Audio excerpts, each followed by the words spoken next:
बिस्मिल्लाहिर्रहमानिर्रहीम। अस्सलाम वालेकुम स्टूडेंट्स, उम्मीद है आप सब खैरियत से होंगे। बेटा आज हम चैप्टर नंबर 15 का लास्ट टॉपिक डिस्कस कर रहे हैं। उसका नाम है ऑल्टरनेटिंग करंट जनरेटर। ये भी लॉन्ग क्वेश्चन में आपने करना है, ठीक है। इसका तकरीबन 80% हम आज करेंगे, 20% हम कल डिस्कस करेंगे। जितना लॉन्ग में पूछते हैं उतना आज हम डिस्कस कर लेंगे। रिमेनिंग हम कल डिस्कस करके जो एक कुछ MCQ शॉर्ट क्वेश्चन रहते हैं एक्सरसाइज के, वो करके चैप्टर वाइंड अप कर देंगे। तो ऑल्टरनेटिव करंट जनरेटर में सबसे पहले आपको डेफिनेशन पता होना चाहिए, ठीक है। पूरा टॉपिक ही मैंने लिख दिया आसान लफ्ज़ों में ताकि आपके लिए आसानी हो। बाकी आप चाहे बुक से करना चाहें तो बुक से कर लें। तो ऑल्टरनेटिव करंट जनरेटर की डेफिनेशन क्या है कि it is a device that converts mechanical energy into electrical energy. AC generator जो है ना ऑल्टरनेटिव करंट को पैदा करता है, लेकिन ये हम क्यों कह रहे हैं कि ये मैकेनिकल एनर्जी को इलेक्ट्रिकल एनर्जी में कन्वर्ट करता है। बेटा मैकेनिकल एनर्जी कहते हैं काइनेटिक एनर्जी और पोटेंशियल एनर्जी का दूसरा नाम मैकेनिकल एनर्जी है। तो एसी जनरेटर में हम कैसे करंट पैदा करते हैं? एसी जनरेटर में हम मैग्नेटिक फील्ड के अंदर कॉइल को रोटेट करवाते हैं। तो कॉइल को रोटेट हम जब करवाते हैं तो उसमें से गुजरने वाला मैग्नेटिक फ्लक्स चेंज होता है, जिसकी वजह से उससे ईएमएफ इंड्यूस हो जाती है और करंट फ्लो करते हैं एक्सटर्नल सर्किट। तो बेटा जब कॉइल रोटेट हम करवाते हैं तो उसकी एनर्जी कौन सी होगी? मैकेनिकल एनर्जी, और उसके नतीजे में हमें क्या मिल रही है? Electrical energy. तो हम कह सकते हैं ना एसी जनरेटर मैकेनिकल एनर्जी को इलेक्ट्रिकल एनर्जी में कन्वर्ट करते हैं। और जनरेटर की कॉइल को हम रोटेट करवाने के लिए जो कॉइल है उसको कनेक्ट कर देते हैं टरबाइंस के साथ। टरबाइंस को हम घुमाते हैं, या तो पानी के जरिए डैम में पानी नीचे गिरता है तो वो घूमते हैं। जो कहते हैं कूड़े से बिजली पैदा हो गई है, कूड़े से हम पानी को बॉयल करते हैं, स्टीम में कन्वर्ट करते हैं, स्टीम आगे टरबाइंस को घुमाती है, फिर कॉइल घूमती है, बिजली पैदा होती है। न्यूक्लियर एनर्जी से बिजली पैदा होती है, इसमें भी न्यूक्लियर रिएक्शन से हीट प्रोड्यूस होती है, पानी को स्टीम में कन्वर्ट करते हैं, फिर आगे टरबाइंस घूमते हैं, टरबाइन से कॉइल घूमती हैं, बिजली पैदा होती है। यानी कि जो भी जनरेटर हो उसमें कॉइल को घुमाते हैं तो कॉइल की एनर्जी मैकेनिकल एनर्जी होती है, जिसके नतीजे में हमें इलेक्ट्रिकल एनर्जी मिलती है। तो पहले इसकी डेफिनेशन है। अब बेटा इसका प्रिंसिपल जो है वो है फैराडे लॉ, कि it is based on Faraday law as coil, क्योंकि coil of generator rotates in magnetic field. तो magnetic flux through the coil क्या होगा? Change with time. तो इसका नतीजा क्या होगा? उसमें ईएमएफ इंड्यूस हो जाएगी और करंट फ्लो करेगा, वो भी कौन सा होगा? Alternating current. तो प्रिंसिपल बताने के बाद फिर इसकी कंस्ट्रक्शन हम डिस्कस कर रहे हैं। कंस्ट्रक्शन अगर आप देखें, इसकी डायग्राम जो मैंने बनाई है, मैंने कोशिश पूरी की है कि मैं इसे इंसाफ करूं, ठीक है। आप इससे ज़्यादा अच्छी बना सकते हैं तो लाजमी बनाइएगा। कि एसी जनरेटर की ये हमने कंस्ट्रक्शन में डायग्राम में एक कॉइल शो करवाई है रेक्टेंगुलर। ज़रूरी नहीं रेक्टेंगुलर हो, यहाँ पे हम ईजीनेस के लिए इसे रेक्टेंगुलर शो करवा रहे हैं कि रेक्टेंगुलर कॉइल है ABCD, जो मैग्नेटिक फील्ड के अंदर प्लेस्ड है। ये नॉर्थ पोल, ये south pole of the magnet है। और यहाँ पे दोनों कॉइल्स के एंड को हमने कनेक्ट किया हुआ है विद स्लिप रिंग्स, ये R और R प्राइम। और ये स्लिप रिंग्स आगे टरबाइन के साथ अटैच होते हैं, जो घूमते हैं तो फिर आगे कॉइल घूमती हैं। स्लिप रिंग्स जो है ना, यहाँ पे उनके घूमने से कॉइल भी घूमेगी, क्योंकि ये इसके साथ अटैच हैं ये। और ये डॉटेड लाइन, ये वो लाइन है जिसके गिर्द हम कॉइल को घुमा रहे हैं, यानी इसका एक्सिस ऑफ रोटेशन है कॉइल का। और यहाँ पे हम कॉइल को एंटी क्लॉकवाइज रोटेट करवा रहे हैं। तो एंटी क्लॉकवाइज कॉइल को रोटेट करवाने से साइड AB में करंट डाउनवर्ड फ्लो करेगा और CD में अपवर्ड। ये कैसे, अभी मैं आगे जाके बताता हूँ। और यहाँ पे दोनों स्लिप रिंग्स के साथ ये जो ब्रशेज अटैच हैं, B और B प्राइम ब्रशेज हैं, कार्बन ब्रशेज, जिसका मकसद क्या है? करंट को एक्सटर्नल सर्किट तक पहुँचाना, ठीक है। तो बेटा यहाँ पे कंस्ट्रक्शन में आपने ये बताना है कि कंसीडर एक रेक्टेंगुलर कॉइल, कि फ़र्ज़ किया हमारे पास क्या है? एक रेक्टेंगुलर कॉइल है ABCD, जो रोटेट कर रही है at constant angular velocity omega about Z axis. हमने जो लाइन जिसकी कॉइल घूम रही है उसे Z एक्सिस कह दी है। Place in uniform magnetic field B, ends of the coil जो है ना वो विद स्लिप रिंग्स R और R प्राइम अटैच है। ये नज़र आ रहे हैं हमको स्लिप रिंग R और R प्राइम, इसके साथ हमने कॉइल को अटैच किया हुआ है, ठीक है। Slip rings are concentric with axis of rotation, यानी कि स्लिप रिंग के सेंटर से एक्सिस रोटेशन पास कर रहे हैं। And they rotate with coil, कि स्लिप रिंग्स घूमते हैं तो कॉइल भी घूमेगी। और कार्बन ब्रशेज जो B प्राइम में attach with rings are use to draw current in external circuit, ठीक है। तो कंस्ट्रक्शन में आपने ये बात लिखनी है। अब बेटा हमने डेरिवेशन करनी है अब इंड्यूस ईएमएफ और इंड्यूस करंट की।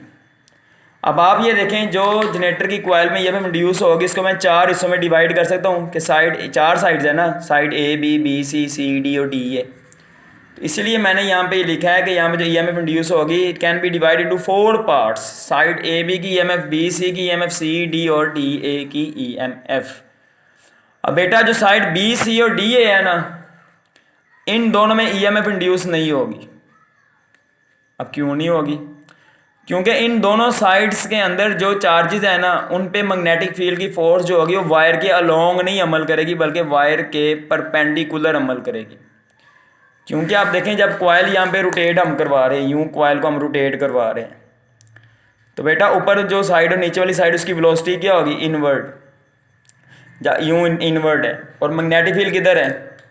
राइट साइड पे है यूँ, ये वेलोसिटी डाउनवर्ड और मैग्नेटिक फील्ड इस तरह राइट साइड पे है। तो आप अपनी उंगलियां वी से बी की तरफ अगर घुमाओ, यानी वी नीचे की तरफ है बी इस तरफ है, तो आप अपनी उंगलियां यूं घुमाओ वी से बी की तरफ, थंब किधर आ रहा है? डाउनवर्ड। यानी इन दोनों साइड पे जो फोर्स अमल करेगी ना मैग्नेटिक फील्ड की, वायर के परपेंडिकुलर है। तो अगर वायर के परपेंडिकुलर मैग्नेटिक फील्ड की फोर्स अमल कर रही है तो उसके अंदर चार्जेस तो मूव ही नहीं कर सकेंगे, क्योंकि वो सिर्फ दीवारों से टकरा सकेंगे, मूव नहीं कर सकेंगे, क्योंकि इन दोनों साइड की वेलोसिटीज डाउनवर्ड है। मैग्नेटिक फील्ड राइट साइड, आप बी से बी की तरफ उंगलियां घुमाओ तो मैग्नेटिक फील्ड की फोर्स दोनों साइड पे डाउनवर्ड अमल करी, तो चार्जेस सिर्फ दीवारों से टकरा सकेंगे, वो मूव नहीं कर सकेंगे। इसलिए हम कह सकते हैं कि इन दोनों साइड पे ईएमएफ क्यों नहीं इंड्यूस हो रही? क्योंकि इन दोनों साइड्स पे जब मैग्नेटिक फील्ड की फोर्स अमल करेगी ना तो चार्जेस वायर के अलोंग नहीं मूव कर सकेंगे।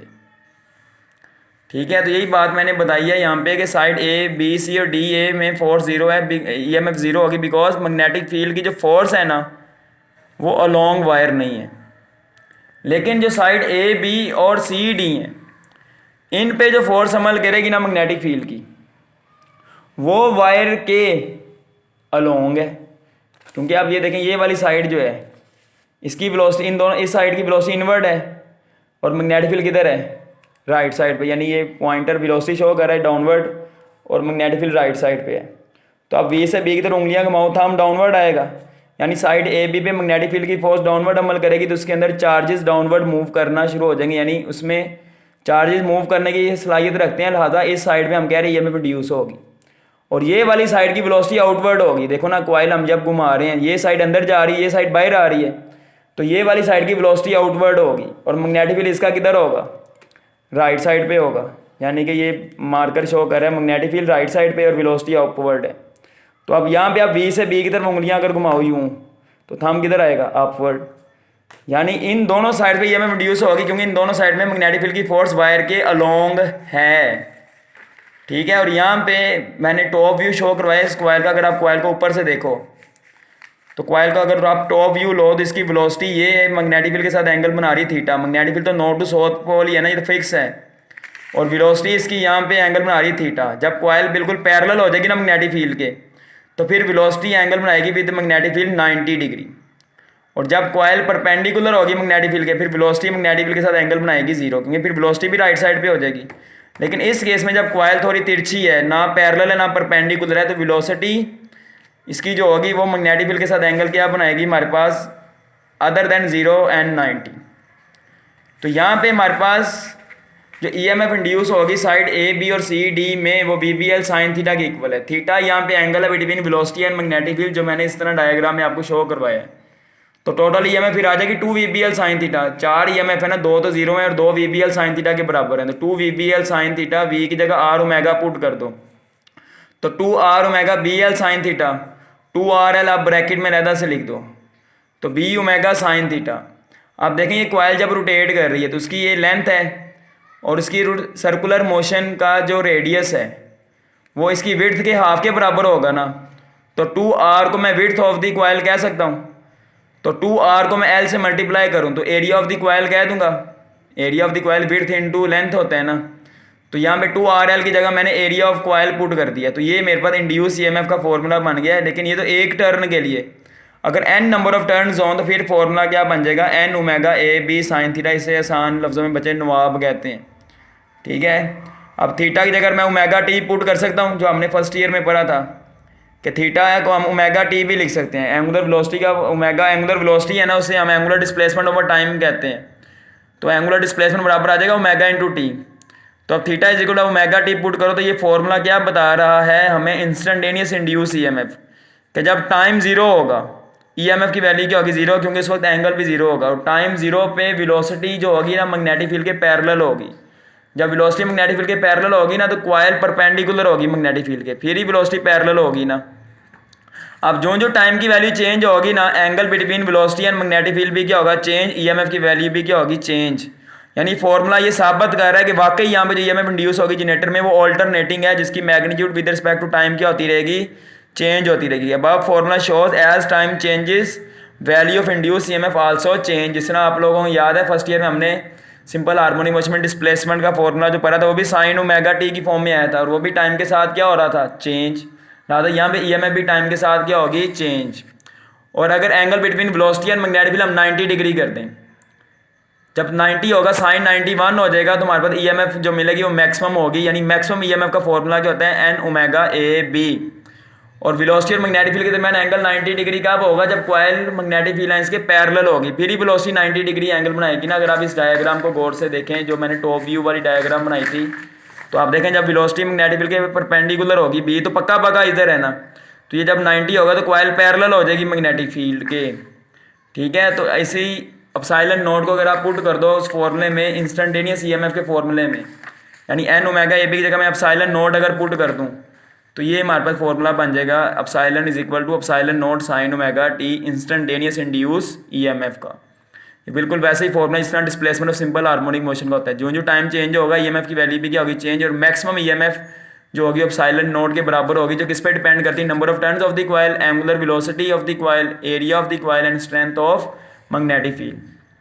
एंड पे आपने इंड्यूस करंट का भी फॉर्मूला ड्राइव कर देना है, वो बड़ा आसान है। By Ohm's law induce current कैसे हम ड्राइव करेंगे, फॉर्मूला इंड्यूस ईएमएफ को रेजिस्टेंस पे डिवाइड कर दूंगा। आर यहाँ पे रेजिस्टेंस है किसकी, कॉइल ऑफ द जनरेटर। तो एप्सिलॉन की जगह मैंने ये फॉर्मूला पुट कर दी जो अभी हमने ड्राइव किया है। एप्सिलॉन नोट ओवर आर को मैं यहाँ पे क्या कह सकता हूँ, मैक्सिमम करंट। तो देखें करंट का फॉर्मूला बिल्कुल वैसा ही बना है जैसा ईएमएफ का बना है। और ये बता रहे हैं जिस तरह ईएमएफ टाइम के साथ चेंज होती है, करंट भी टाइम के साथ क्या होगा, चेंज। हम ओमेगा की जगह 2πf भी लिख सकते हैं, यानी कि एंगुलर वेलोसिटी को हम लीनियर फ्रीक्वेंसी की फॉर्म में भी लिख सकते हैं।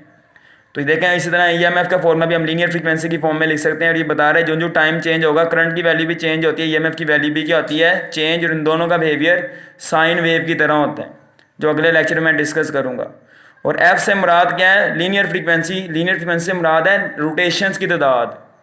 अगर मैं कहता हूँ लीनियर फ्रीक्वेंसी 50 है, इसका मतलब है जनरेटर की कॉइल 1 सेकंड में 50 चक्कर मुकम्मल करेगी। और एसी जो करंट प्रोड्यूस होगा उसके भी 50 साइकिल होंगे। ये अगले लेक्चर में मैं इसका साइकिल ऑफ एसी को डिस्कस करूँगा।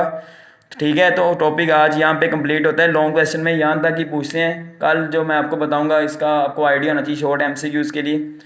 कोई सवाल हो तो आपने लाजमी पूछना है, वो कल के लेक्चर में मैं वो भी साथ डिस्कस कर दूँगा। आज के लिए इतना ही है, अल्लाह हाफिज़।